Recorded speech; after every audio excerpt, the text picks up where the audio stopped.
So I can remember it like it was yesterday. I was in a friend's borrowed car driving up I-95 north with nowhere to go, just driving, crying, having just had my business seized by the IRS and thinking, where do I go from here? How am I going to tell this? How am I going to tell my mother what happened? How am I going to face my friends after this incredible, humiliating failure? Where does my life go from here?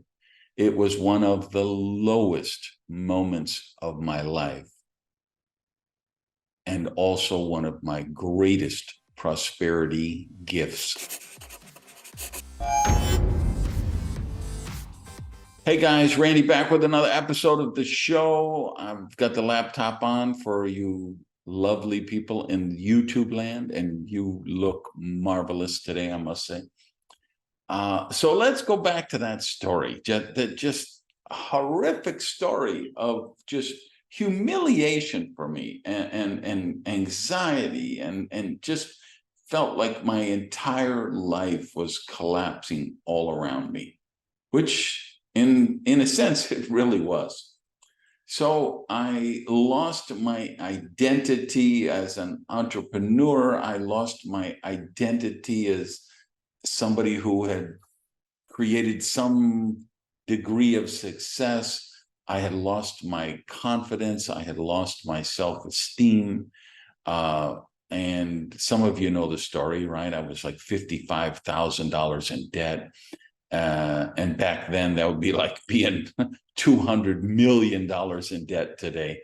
I mean, my earning level and my assets, I lost everything. I had to sell all the furniture. I didn't have a car.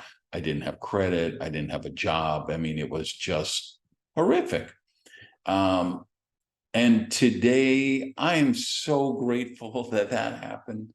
Today, I can recognize that was such a magnificent, blessed gift of prosperity for me, because it took me out of the restaurant business. It took me out of working 100 hours a week in a sweaty, greasy pit, just a miserable existence, with no personal life, no personal growth, self-development, no spiritual nourishment. I had been so tired of being poor that I had turned into this workaholic, and I had tried to become an entrepreneur, and it was too early in my career. I didn't have enough money to open a business, yet I did it anyway. And being so undercapitalized, I had that result that I told you. But that got me rethinking my life. And then I went, I took some courses at the community college. I decided I had always wanted to be a writer. So I started writing. I started taking writing courses, and I became a freelance writer and started submitting articles, and places were paying me for my work.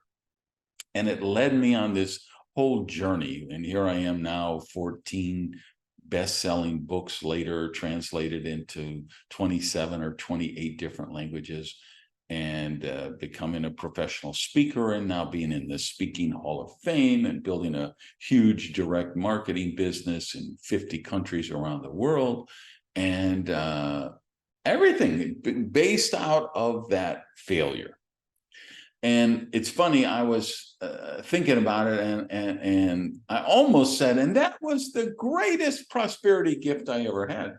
But that's not true. It's the third greatest prosperity gift I ever had. And the second greatest prosperity gift I ever had occurred in 2006, when I was sitting in my doctor's office, and he said, Randy, the news is not good. You have come back HIV positive. And back in 2006, it wasn't an automatic death sentence. We had progressed in the treatment some, but it was, when you got that diagnosis in 2006, you immediately did what I did, which is, okay, let me update my will. Let me make sure my affairs are in order. Let's see, I don't know how much time I have left, and I really need to make the most of it.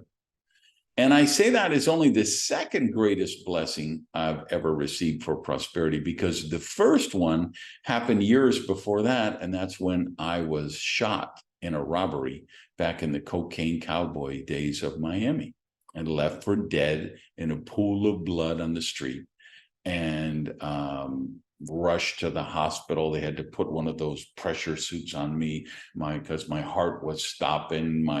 They didn't think I was going to live through the operation.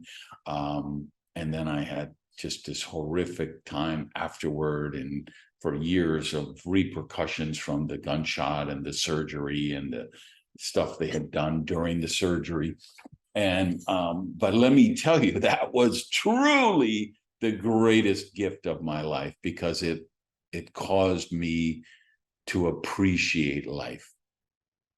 And I felt like the diagnosis in 2006 was a great reminder of that, and it kind of anchored that again and got me to revert back to a little more gratitude than I had. But I can tell you, since that gunshot, that night of that gunshot, I never take a sunset for granted. I never take a sunrise for granted. I always stop and smell the flowers. I always I savor the moment. And why I'm telling you all this, of course, is I want you to be thinking about your own life. I want you to be thinking about your own challenges, the greatest obstacles, challenges, bad diagnosis, horrific relationship breakups, abuse, addiction, any of the things that you have faced and are still facing in your life. Because I think a lot of people would be surprised that I got to be with my grandfather when he died. I got to hold his hand. I got to tell him I loved him, and he got to say he loved me. And that was such a break. This was not a man who said that. And it was just a beautiful moment, because the last words he heard on this earth from me were, I love you. The last words my grandmother heard from me were, I love you. My great aunt, who died at like 86 and who had been in hospice, and I was doing a speech in Hawaii, and I got a call and they said, she's not going to make it, just letting you know. And I'm like, okay, I'm on a plane, I'm going to be there. And they're like, don't waste your time. There's only minutes, hours, perhaps. And I'm like, no, you tell her I'm coming. And wait for me. And I got on that plane, and she waited for me. And she was on the morphine drip and all of that. But when she saw me, her eyes widened, and I knew she knew I was there. And I got to kiss her on the forehead and tell her I loved her. And that was her, the last word she heard from me before she made her transition.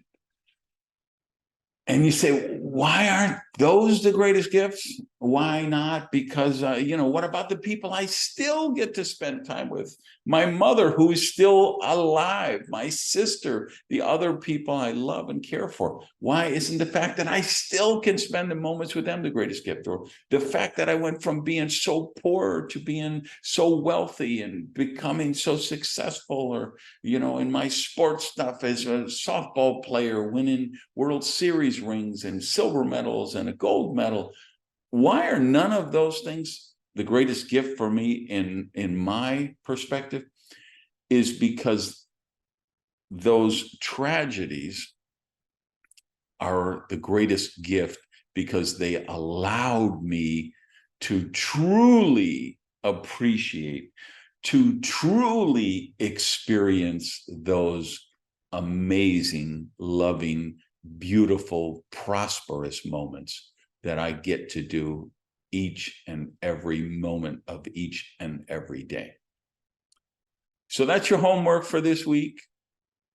I know we can fall prey to victimhood. We can think about how do these horrific setbacks and obstacles and challenges keep coming into my life? But it's time to reframe that. It's time to, like last week, we talked about releasing the blame. It's the same in this. I think we can repurpose our perspective and look at these challenges. And I know how horrible it is when you're going through them. Trust me, I know. But just know that on the other side is where the light is. It's where the magic is. It's where the blessing is.